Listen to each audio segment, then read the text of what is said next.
Metro ಪ್ರಯಾಣಿಕರಿಗೆ BMRCL good news ಕೊಡ್ತಾ ಇದೆ. ಮೆಟ್ರೋ ಟಿಕೆಟ್ ದರವನ್ನ ಕೈಬಿಟ್ಟಂತಹ ಬಿಎಂಆರ್ಸಿಎಲ್ ಕೇಂದ್ರ ಸರ್ಕಾರದ ಸೂಚನೆಯ ಬೆನ್ನಲ್ಲೇ ದರ ಏರಿಕೆಗೆ ಬ್ರೇಕ್ ಹಾಕಿದೆ. ಇವತ್ತಿನಿಂದ ಮೆಟ್ರೋ ಟಿಕೆಟ್ ದರ ಏರಿಕೆಯಾಗಲ್ಲ. ಬಿಎಂಆರ್ಸಿಎಲ್ ಎಂಡಿಗೆ ಕೇಂದ್ರದಿಂದ ಇಮೇಲ್, ದರ ಏರಿಕೆ ಮಾಡದಂತೆ ಕೇಂದ್ರ ಸರ್ಕಾರ ಸೂಚನೆ ಕೊಟ್ಟ ಬೆನ್ನಲ್ಲೇ ಕೇಂದ್ರದ ಸೂಚನೆಯ ಬೆನ್ನಲ್ಲೇ ದರ ಏರಿಕೆಯನ್ನು ಕೈಬಿಟ್ಟಿದೆ ಬಿಎಂಆರ್ಸಿಎಲ್. ಇವತ್ತಿನಿಂದ 5% ದರ ಏರಿಸೋದಕ್ಕೆ ಅಂತ ಹೇಳಿ ಬಿಎಂಆರ್ಸಿಎಲ್ ಮುಂದಾಗಿತ್ತು. ಕೇಂದ್ರದಿಂದ ನಮಗೆ ಸೂಚನೆ ಬಂದರೆ ಆಗ ನಾವು ತಾತ್ಕಾಲಿಕ ಬ್ರೇಕ್ ಹಾಕಬಹುದು ಅಂತ ಎಂಡಿ ಹೇಳಿದ್ರು. ಅದರಂತೆ ತೇಜಸ್ವಿ ಸೂರ್ಯ ಸತತವಾಗಿ ಅದರ ಬಗ್ಗೆ ಪ್ರಯತ್ನವನ್ನು ಮಾಡ್ತಾ ಇದ್ರು. ಜೊತೆಗೆ ಸೋಮವಾರದಿಂದ ಏರಿಕೆಯಾಗಲ್ಲ ಅನ್ನೋದನ್ನ ಗಂಟಾಘೋಷವಾಗಿ ಹೇಳಿದ್ರು. ಬಿಎಂಆರ್ಸಿಎಲ್ ಹೇಳದೇ ಇದ್ರು ಕೂಡ ತೇಜಸ್ವಿ ಹೇಳ್ತಾ ಇದ್ರು. ಇದು ಹೇಗೆ ಸಾಧ್ಯ ಅನ್ನುವಂಥ ಗೊಂದಲ ಇತ್ತು. ಕೊನೆಗೂ ಬಿಎಂಆರ್ಸಿಎಲ್ ಸ್ಪಷ್ಟಪಡಿಸಿದೆ, ಕೇಂದ್ರದ ಸೂಚನೆ ಬೆನ್ನಲ್ಲೇ ದರ ಏರಿಕೆಯನ್ನ ಕೈಬಿಟ್ಟಿದೆ.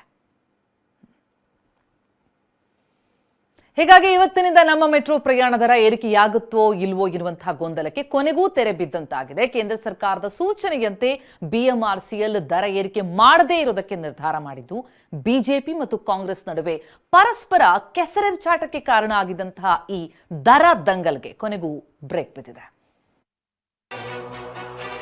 ನಮ್ಮ ಮೆಟ್ರೋ ಟಿಕೆಟ್ ದರ ಏರಿಕೆಗೆ ತಾತ್ಕಾಲಿಕ ಬ್ರೇಕ್. TV9 ಇಂಪ್ಯಾಕ್ಟ್ ದರ ಏರಿಕೆಯಿಂದ ಹಿಂದೆ ಸರಿದ ಬಿಎಂಆರ್ಸಿಎಲ್. ಎಲ್ಲ ಬೆಲೆಗಳು ಗಗನಕ್ಕೇರ್ತಿವೆ. ರಾಜಧಾನಿಯಲ್ಲಿ ಜೀವನ ಸಾಗಿಸೋದೇ ಕಷ್ಟಕರ. ಇದರ ಮಧ್ಯೆ ನಮ್ಮ ಮೆಟ್ರೋ ಪ್ರಯಾಣ ದರ ಇಂದಿನಿಂದ ಏರಿಕೆಯಾಗುತ್ತೆ ಅನ್ನೋ ಆತಂಕ ಪ್ರಯಾಣಿಕರಲ್ಲಿ ಕಾಡ್ತಿತ್ತು. 5% ದರ ಏರಿಕೆಯಾದರೆ 1 ರಿಂದ 5 ರೂಪಾಯಿಯವರೆಗೂ ಪ್ರಯಾಣ ದರ ಏರಬೇಕಿತ್ತು. ಅಷ್ಟರಲ್ಲೇ ದರ ಏರಿಕೆಗೆ ತಾತ್ಕಾಲಿಕ ಬ್ರೇಕ್ ಬಿದ್ದಿದೆ. ಕೇಂದ್ರ ಸರ್ಕಾರದ ಇಮೇಲ್ ಬಳಿಕ ಕೊನೆಗೂ ಬಿಎಂಆರ್ಸಿಎಲ್ ದರ ಏರಿಕೆ ನಿರ್ಧಾರದಿಂದ ಹಿಂದೆ ಸರಿದಿದೆ. ಫೆಬ್ರವರಿ 9ರಿಂದ ಮೆಟ್ರೋ ಪ್ರಯಾಣ ದರ ಏರಿಕೆಗೆ ನಿರ್ಧಾರವಾಗ್ತಿದ್ದಂತೆ ಕೇಂದ್ರ ಸಚಿವ ಮನೋಹರ್ ಲಾಲ್ ಖಟ್ಟರ್ರನ್ನ ಭೇಟಿ ಮಾಡಿದ್ದ ಸಂಸದ ತೇಜಸ್ವಿ ಸೂರ್ಯ ದರ ಏರಿಕೆಗೆ ತಡೆ ನೀಡುವಂತೆ ಮನವಿ ಮಾಡಿದ್ರು. ಇದಾದ ಬಳಿಕ ನಿನ್ನೆ ಮಾತನಾಡಿದ್ದ ತೇಜಸ್ವಿ ಸೂರ್ಯ ಸೋಮವಾರದಿಂದ ದರ ಏರಿಕೆಯಾಗಲ್ಲ ಅಂತ ಘೋಷಿಸಿದ್ರು. ನಿನ್ನೆ ಮಾತನಾಡಿದ ಗೃಹ ಸಚಿವ ಪರಮೇಶ್ವರ್ ಕೇಂದ್ರ ಸರ್ಕಾರ ಹೋಲ್ಡ್ ಮಾಡಿದೆ ಅಂತ ಸುಳಿವು ನೀಡಿದ್ರು. ಈ ಫೇರ್ ಫಿಕ್ಸೇಷನ್ ಏನು ರೇಟ್ ಇನ್ಕ್ರೀಸ್ ಇದೆ ಅದು ತಕ್ಷಣಕ್ಕೆ ಬರ್ತಾ ಇಲ್ಲ. ಆದರೆ ರಾಜ್ಯ ಸರ್ಕಾರ ಫೇರ್ ಫಿಕ್ಸೇಷನ್ ಕಮಿಟಿಯನ್ನ ಮತ್ತೆ ಮಾಡಿ ಅಂತ ಹೇಳಿ ಅವರು ರಿಕ್ವೆಸ್ಟ್ ಮಾಡೋವರೆಗೂ ಕೂಡ this is a battle half one. ಅವರು ನಾವು ಇಬ್ಬರು ಸೇರಿ ಮಾಡುವಂಥದ್ದು ಯೋಜನೆ ಇದು. ಅವರು ಕೂಡ ಕನ್ಸಲ್ಟ್ ಮಾಡಲೇಬೇಕಲ್ಲ, ಇನ್ಕ್ರೀಸ್ ಮಾಡೋಕ್ಕಾಗಲಿ ಡಿಕ್ರೀಸ್ ಮಾಡೋಕ್ಕಾಗಲಿ. ಈಗ ಅವರು ಹೋಲ್ಡ್ ಮಾಡಿದ್ದಾರೆ. ಇದಾದ ನಂತರವೂ ಮೆಟ್ರೋ ಅಧಿಕಾರಿಗಳು ನಮಗೆ ಆದೇಶ ಬಂದಿಲ್ಲ ಅಂತಿದ್ರು. ಖುದ್ದು ಬಿಎಂಆರ್ಸಿಎಲ್ ಎಂಡಿ ರವಿಶಂಕರ್ ನಿಗದಿಯಂತೆ ದರ ಏರಿಕೆ ಆಗುತ್ತೆ ಅಂತ ಮಾಹಿತಿ ನೀಡಿದ್ರು. ಹೀಗಾಗಿ ನಿನ್ನೆ ಖುದ್ದು ಅಖಾಡಕ್ಕಿಳಿದಿದ್ದ ಸಂಸದ ತೇಜಸ್ವಿ ಸೂರ್ಯ ಬೆಂಗಳೂರಿನ ಆರ್ವಿ ರಸ್ತೆ ಮೆಟ್ರೋ ಸ್ಟೇಷನ್ನಲ್ಲಿ ಪ್ರಯಾಣಿಕರ ಜೊತೆ ಸಂವಾದ ನಡೆಸಿದ್ರು.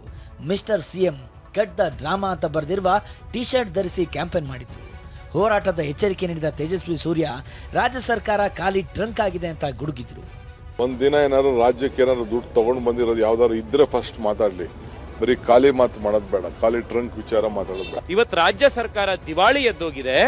ನಮ್ಮ ಹತ್ರ ದುಡ್ಡಿಲ್ಲ, ನಾವು ಖಾಲಿ ಟ್ರಂಕ್ ಆಗಿದ್ದೀವಿ, ಅದಕ್ಕೋಸ್ಕರ ಫೇರ್ ಅನ್ನ ಜಾಸ್ತಿ ಮಾಡಿ ಸಾಮಾನ್ಯ ಜನರಿಂದ ದುಡ್ಡನ್ನ ಇಸ್ಕೊಳ್ಳಿ ಅಂತ ರಾಜ್ಯ ಸರ್ಕಾರ ಕೇಂದ್ರ ಸರ್ಕಾರ ರಚನೆ ಮಾಡಿರುವಂತ ಇವರ ತಾಕೀತಿನ ಮೇಲೆ ರಚನೆ ಮಾಡಿದಂತ ಫೇರ್ ಫಿಕ್ಸೇಷನ್ ಕಮಿಟಿ ಎದುರುಗಡೆ ಆರ್ಗ್ಯುಮೆಂಟ್ ಮಾಡ್ತಾರೆ. ಮೆಟ್ರೋ ದರ ಸಮರ, ಬಿಜೆಪಿ ಕಾಂಗ್ರೆಸ್ ಮಧ್ಯೆ ಕೆಸರೆರಚಾಟ. ಏನು ಆದೇಶ ಅಂದ್ರೆ ಏನು? ಇವ್ರು ದಿನ ಬೆಳಗಾದ್ರೆ ಹೇಳ್ಬೇಕಾ? ಎಲ್ಲವೂ ಕೂಡ ರೈಟಿಂಗ್ನಲ್ಲೇ ಇರ್ತದ. ಭಾರತ ಸರ್ಕಾರ ಕೆಲವು ಸೂಚನೆಗಳನ್ನು ಯಾರು ಸಂಬಂಧಪಟ್ಟಂತ ಅಧಿಕಾರಿಗಳು ಇರ್ತಾರೆ ಅವ್ರಿಗೆ ಹೇಳ್ತದೆ. ಇದು ಏನು ಕಮಿಟಿ ಇದೆ ಅದರಲ್ಲಿ ಕೇಂದ್ರ ಸರ್ಕಾರದವರು ಕೂಡ ಇದ್ದಾರೆ. ಸೊ ಅವರು ತೀರ್ಮಾನ ಮಾಡಿರ್ತಕ್ಕಂಥ, ಸುಮ್ಮನೆ ಇವರು ಆಗಿದ ತಕ್ಷಣ ನಮ್ಮ ಮೇಲೆ ಗೂಬೆ ಕೂರಿಸುವಂಥ ಪ್ರಯತ್ನ ಮಾಡೋದು. ಈಗ ಅವ್ರದ್ದು ಅಲ್ಲಿಂದನೇ ಆಗಿದೆ ಅಂತ ಗೊತ್ತಾಯ್ತು. ಈಗ ನಾವು ಅದನ್ನು ತಡೆ ಹಿಡಿದಿದ್ದೇವೆ ಅಂತ ಸೂರ್ಯ ಅವರು ಹೇಳ್ತಾ ಇದ್ದಾರೆ. ಮೆಟ್ರೋ ಪ್ರಯಾಣಿಕರ ಮೇಲೆ ದರ ಏರಿಕೆ ಮಾಡಿ ನಮ್ದೇನಿಲ್ಲ ಕೇಂದ್ರ ಸರ್ಕಾರ ಏನು ಸತ್ಯ ಹರಿಶ್ಚಂದ್ರ ಇವರು ಸತ್ಯವನ್ನಲ್ದ ಇನ್ನೇನು ಹೇಳಲ್ಲ. ಇವರು ಸತ್ಯನೇ ನುಡಿಯೋದು. ಅದಕ್ಕೆ ಸಂಬಂಧಪಟ್ಟವ್ರು ಹೇಳ್ತಾರೆ. ಯಾಕಂದ್ರೆ ಅದಕ್ಕೆ ಯಾರು ಎಷ್ಟು ಸಾಲ ತೊಂದರೆ, ಯಾರ್ದು ಪಾತ್ರದ್ರಾಗ ಎಷ್ಟಿದೆ, ನಾವೇ ಕಾರಣ ಅವರು ಕಾರಣ ಅನ್ನೋದು ಸಂಬಂಧಪಟ್ಟ ಮಂತ್ರಿಗಳ ಹೇಳಿಸೋಣ. ಕಾಂಗ್ರೆಸ್ ನಾಯಕರೆಲ್ಲ ಕೇಂದ್ರದತ್ತ ಬೊಟ್ಟು ಮಾಡುತ್ತಲೇ ಕೇಂದ್ರ ಸರ್ಕಾರ ಸೂಚನೆ ಕೊಟ್ಟಿರೋ ಬಗ್ಗೆ ಸುಳಿವು ನೀಡಿದ್ರು. ಇದರ ಬೆನ್ನಲ್ಲೇ ಬಿಎಂಆರ್ಸಿಎಲ್ಗೆ ಇಮೇಲ್ ಬಂದಿದೆ, ದರ ಏರಿಕೆಗೆ ಬ್ರೇಕ್ ಬಿದ್ದಿದೆ. ಮೆಟ್ರೋ ಟಿಕೆಟ್ ದರ ಏರಿಕೆಯನ್ನ ಬಿಎಂಆರ್ಸಿಎಲ್ ಕೈಬಿಟ್ಟಿದೆ. ಕೇಂದ್ರ ಸರ್ಕಾರದ ಸೂಚನೆ ಬೆನ್ನಲ್ಲೇ ದರ ಏರಿಕೆಗೆ ಬ್ರೇಕ್ ಹಾಕಲಾಗಿದೆ. ಹೀಗಾಗಿ ಇಂದಿನಿಂದ ಮೆಟ್ರೋ ಟಿಕೆಟ್ ದರ ಏರಿಕೆಯಾಗಲ್ಲ. BMRCL MD ರವಿಶಂಕರ್ ಅವರಿಗೆ ಕೇಂದ್ರದ ನಗರಾಭಿವೃದ್ಧಿ ಇಲಾಖೆಯಿಂದ ಇಮೇಲ್ ಬಂದಿದ್ದು ದರ ಏರಿಕೆ ಮಾಡದಂತೆ ಸೂಚನೆ ನೀಡಲಾಗಿದೆ. ಹೀಗಾಗಿ ದರ ಏರಿಕೆ ಕಮಿಟಿ ಶಿಫಾರಸಿನಂತೆ 5% ದರ ಏರಿಕೆ ಮಾಡಲು ಹೊರಟಿದ್ದ BMRCL ತಾತ್ಕಾಲಿಕವಾಗಿ ನಿರ್ಧಾರದಿಂದ ಹಿಂದೆ ಸರಿದಿದೆ. ದರ ಏರಿಕೆ ಕೈಬಿಟ್ಟಿದ್ದನ್ನು ಸ್ವಾಗತಿಸಿದ ಸಂಸದ ತೇಜಸ್ವಿ ಸೂರ್ಯ, ರಾಜ್ಯ ಸರ್ಕಾರದ ಜನವಿರೋಧಿ ನೀತಿಯನ್ನ ಕೇಂದ್ರ ತಡೆ ಹಿಡಿದಿದೆ ಅಂತ ಎಕ್ಸ್ ಖಾತೆಯಲ್ಲಿ ಪೋಸ್ಟ್ ಮಾಡಿದ್ದಾರೆ. ದರ ಏರಿಕೆ ಆಗುತ್ತಾ ಇಲ್ವಾ ಅನ್ನೋ ಗೊಂದಲದಲ್ಲಿದ್ದ ಪ್ರಯಾಣಿಕರಿಗೆ ಕ್ಲಾರಿಟಿ ಸಿಕ್ಕಂತಾಗಿದೆ. ಇದು TV9 ವರದಿಯ ಬಿಗ್ ಇಂಪ್ಯಾಕ್ಟ್. ಕಿರಣ್ ಸೂರ್ಯ, TV9 ಬೆಂಗಳೂರು.